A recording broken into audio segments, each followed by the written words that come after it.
prochainement. Tournez à droite. Tournez à droite.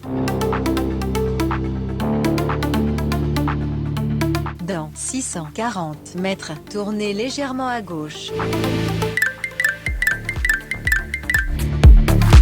Salut les sportives et les sportifs, ce que vous venez de voir en introduction de cette vidéo, c'est tout simplement le guidage vocal des montres Garmin qui est arrivé récemment par mise à jour, en tout cas sur certains modèles au moment où je publie cette vidéo.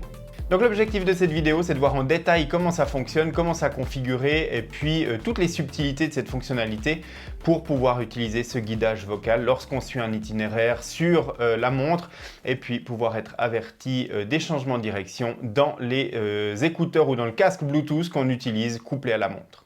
Si la thématique de la chaîne vous intéresse, eh bien n'hésitez pas à vous abonner. Moi j'ai plein de contenus qui arrivent très prochainement. Il y a des nouveautés ce printemps qui vont débarquer chez Polar, chez Coros et chez Garmin. J'ai des vidéos qui sont en cours qui vont arriver sur la chaîne. Abonnez-vous et activez les notifications si vous ne voulez pas manquer toutes ces nouveautés qui arrivent dans les prochaines semaines. Voilà, on reprend avec notre guidage vocal sur les montres Garmin. Donc je l'ai dit, hein, ça fonctionne à travers le casque Bluetooth qu'on utilise par exemple pour écouter de la musique sur nos montres Garmin. Pour l'instant, ça a été mis à jour sur les Fenix 7 et Pix 2 au moment où je publie cette vidéo, mais probablement que Garmin va pousser aussi cette mise à jour sur d'autres modèles. Maintenant, vous êtes nombreux à me poser les questions sur des modèles plus anciens. Honnêtement, j'ai peu d'espoir que ça arrive sur des Fenix 6 ou des montres qui ont plus qu'une année ou 2 ans chez Garmin, mais qui sait, de toute façon, techniquement, c'est possible d'installer ça sur n'importe quelle montre qui a du turn by turn et de la musique. Mais probablement que Garmin va quand même réserver cette fonctionnalité à ces dernières générations de montres. Il n'est même pas dit que Garmin pousse cette mise à jour sur des montres qui ne supportent pas la cartographie. Donc j'ai fait tous les tests de ce guidage vocal avec ma Fenix 7 Pro et puis avec un casque Suunto Wing.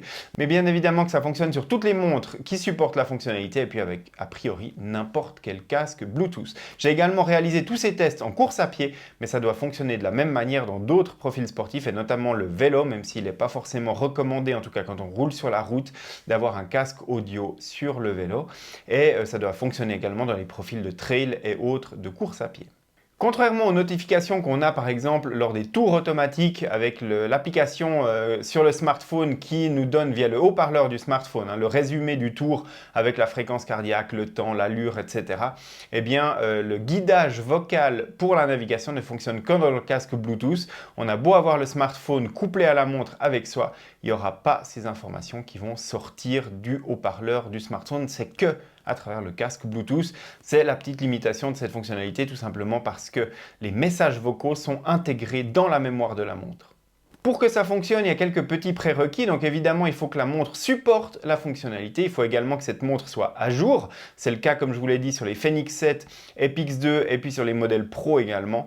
Ce sera le cas probablement sur d'autres modèles de montre. Donc surveillez les mises à jour de firmware de votre modèle de montre. Je pense là en particulier à la Forerunner 965 et puis à d'autres modèles qui pourraient très fortement être mis à jour avec cette fonctionnalité. Et là, il faut être sûr d'avoir non seulement la dernière version du firmware de la montre et donc la dernière version du logiciel complet de la montre qui est à jour donc, et puis également tous les fichiers audio de la navigation qui sont à jour également sur la montre. Donc le plus simple, c'est de connecter la montre à un ordinateur et à Garmin Express, puis d'appliquer toutes les mises à jour qui sont disponibles. Et si vous n'avez pas d'ordinateur, on peut passer par la mise à jour via le Wi-Fi. Mais là, assurez-vous d'effectuer plusieurs fois l'opération de mise à jour jusqu'à ce que tous les fichiers aient été installés, puisqu'il y a une limitation en termes de volume de données qui peut être téléchargé à la fois sur la mise à jour par Wi-Fi des montres Garmin. Et donc du coup, c'est pas sûr qu'il arrive à installer tous les fichiers vocaux d'un seul coup sur la montre. Donc assurez-vous vraiment plusieurs fois que la montre est à jour par la mise à jour Wi-Fi. Et puis ensuite, on va aller paramétrer les signaux audio de la montre. Et ça se passe directement sur la montre et ça se configure directement dans le menu de la montre. On va voir ça tout de suite. Donc on va aller régler ces paramètres dans la montre, ici sur ma Fenix 7 Pro par exemple. Donc là, je vais aller dans le menu de la montre. Et puis, je vais descendre jusqu'à signaux sonores, je vais aller dans ce menu-là, et puis les paramètres qu'on va vouloir configurer, ils se trouvent tout en bas de ce menu, dans dialecte, où on va choisir la langue des messages audio qu'on va recevoir pendant la navigation. Donc ici, je l'ai configuré sur français FR. Et puis la voix. On a le choix, en français en tout cas, entre deux voix. La voix femme et puis la voix homme. Je vous mets un exemple ici d'un message audio de la voix femme. Dans 632 mètres, tournez à gauche. Et puis un message audio de la voix homme. Dans 636 mètres, tournez à gauche. Voilà, et une fois qu'on a changé ces paramètres, qu'on a validé ces paramètres, eh bien, on peut retourner sur l'écran général de la montre. Et surtout, si on a changé quelque chose dans ces paramètres, on s'assure de bien mettre à jour à nouveau la montre en la connectant à Garmin Express ou en faisant une recherche de mise à jour via Wi-Fi. Tout simplement parce que si on a changé un paramètre, la montre elle a peut-être des éléments audio supplémentaires à télécharger et on veut être sûr que ces éléments audio ils sont présents dans la montre. Et puis dernier point, il est important d'avoir un itinéraire qui contient des informations de turn by turn pour utiliser cette fonctionnalité.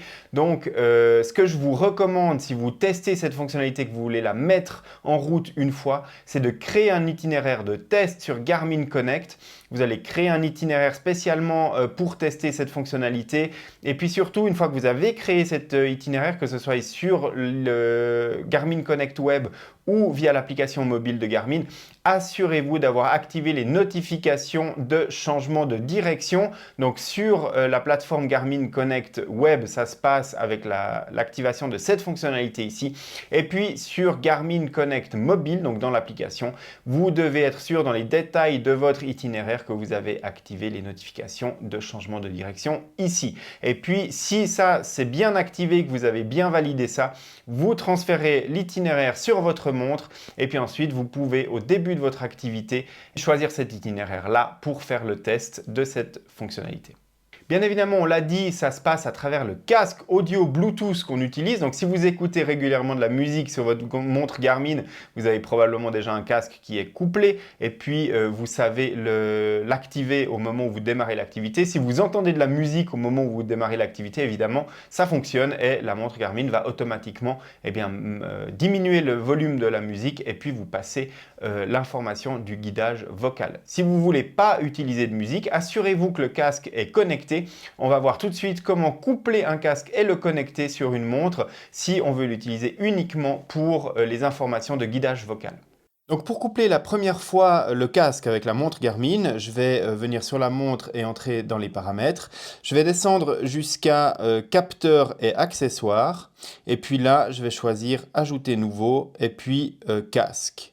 Et là, en choisissant casque, si mon casque est en mode de couplage, eh bien la montre va le trouver et puis va me proposer de le coupler.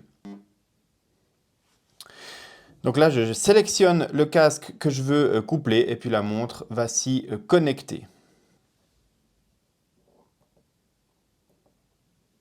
Et ensuite, si je veux tout simplement coupler mon casque pour entendre les notifications audio de la montre, eh bien je reviens dans ce menu capteur et accessoires, je descends jusqu'à trouver mon casque dans la liste et puis je rentre dans les options et je vérifie que l'état est connecté et si ce n'est pas le cas, eh bien je peux connecter manuellement mon casque et puis comme ça je suis sûr de recevoir mes notifications dans le casque.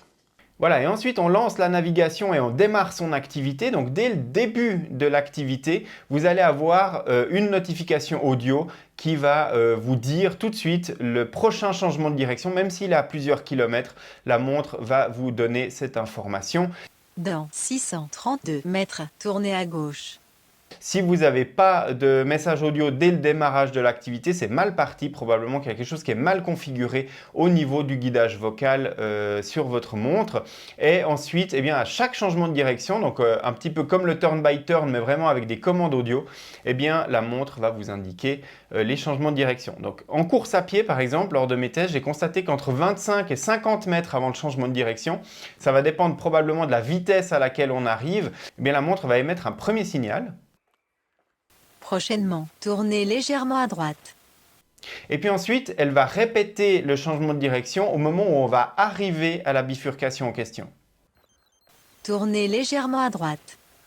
Et puis tout de suite après ce changement de direction, la montre va indiquer le prochain changement de direction, qu'il soit tout proche ou qu'il soit éloigné. Et comme ça, on sait à quelle distance se trouve le prochain changement de direction.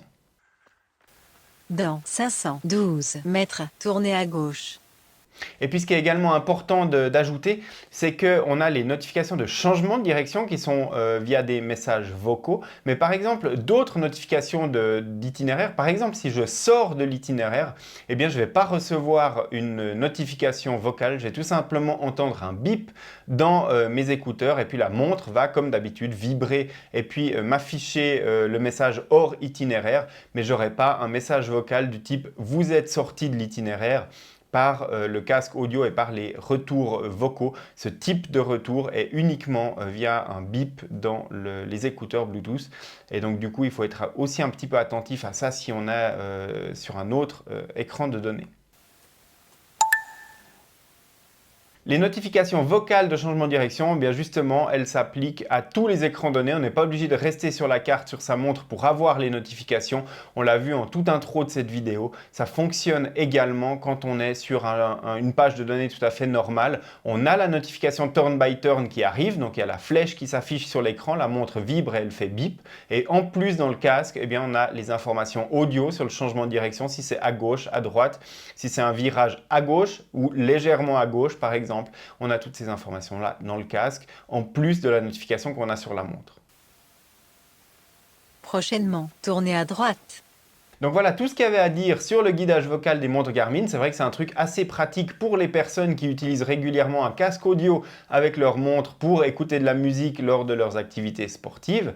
Ça apporte un petit plus puisqu'on n'est plus obligé d'avoir les yeux rivés sur l'écran de sa montre pour être sûr qu'on ne rate pas une notification par rapport à un changement de direction, par rapport à l'itinéraire qu'on suit. C'est assez pratique et puis ça permet de se concentrer vraiment sur d'autres aspects de sa sortie de course à pied. Ça se mélange assez bien avec l'écoute de musique. Ça devient peut-être un tout petit peu pénible si on est sur un parcours qui change régulièrement et très souvent de direction parce qu'on a très souvent ces notifications-là. Mais en règle générale, sur les tests que j'ai effectués, ça ne m'a pas posé de problème particulier. Donc du coup, je trouve que ça fonctionne assez bien. Probablement que ça va se perfectionner encore un petit peu chez Garmin. Mais pour une première version, c'est tout à fait utilisable. Et je trouve ça relativement pratique à utiliser si j'écoute de la musique avec ma montre Garmin. Voilà ce qu'on pouvait dire sur la navigation et le guidage vocal des montres Garmin. J'espère que cette vidéo vous aura été utile. N'hésitez pas à vous abonner à la chaîne si c'est le cas. Moi, je vous retrouve très bientôt sur nakan.ch et sur les réseaux sociaux pour l'actualité du sport connecté. À bientôt!